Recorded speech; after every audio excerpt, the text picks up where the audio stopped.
Cette courbe, elle est très propre, il n'y a pas de cascade. Maintenant, pour comprendre mieux, pour mieux comprendre, je vais donner l'allure d'une courbe,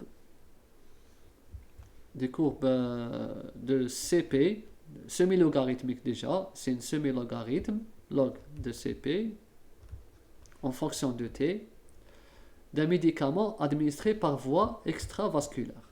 Extravasculaire, comme on vient de voir. Là, la courbe, elle va être de cette allure. C'est l'étape d'absorption, elle va augmenter, augmenter. Ensuite, ça va être à peu près comme ça. À peu près comme ça. Vous voyez? Là, c'est différent. Regardez, c'est pas clean. Regardez, c'est-à-dire ça augmente normal. Là, c'est une légère courbe. C'est la phase d'absorption. Ensuite, là, regardez, là, c'est rectiligne. C'est une ligne droite. Là, c'est droite, c'est la phase d'élimination. Et là, regardez, cette zone. Cette zone, c'est quoi? C'est la phase de distribution. Comme la distribution ici, elle est très lente, donc on va l'apercevoir sur le graphe. Là, c'est l'étape où le médicament est en train d'atteindre son équilibre. Une fois qu'il a atteint l'équilibre, hop, ça va commencer à s'éliminer. Donc ça va être vraiment une droite ligne, c'est-à-dire une droite efficace. Et là, on voit qu'on aura l'étape d'absorption, l'étape de distribution et l'étape d'élimination. Là, on dit que c'est à deux compartiments. Deux compartiments. Et là, l'équation, elle serait assez compliquée à résoudre. Vous voyez? Donc, on voit bien que dans une administration extravasculaire, on préfère avoir des médicaments qui évoluent dans le corps selon un modèle monocompartimental. De préférence, quand c'est bicompartimental, ça va être un peu compliqué à résoudre. Donc, voilà ce qu'on peut dire sur l'administration extravasculaire, mais un modèle à un compartiment. Regardez là, c'est plus facile à dire.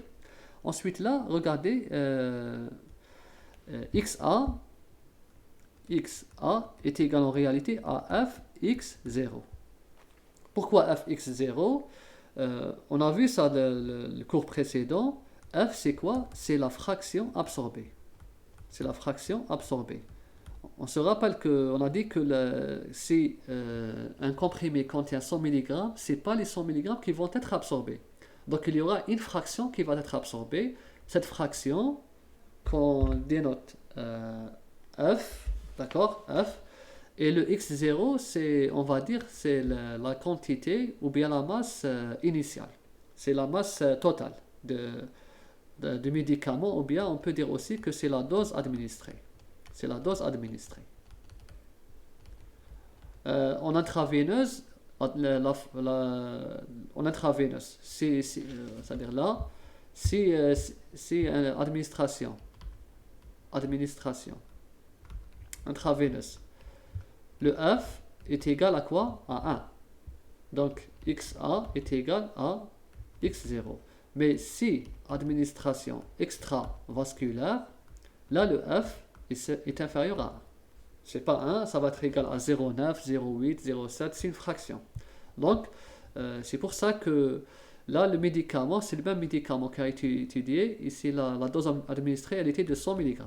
La dose administrée. Mais regardez, là, on ne va pas atteindre les 100 mg. On va pas, là, ça va être peut-être 60 mg, je pense. Le pic, le maximum, c'est environ 50 mg. Qu'est-ce qu'on peut ajouter?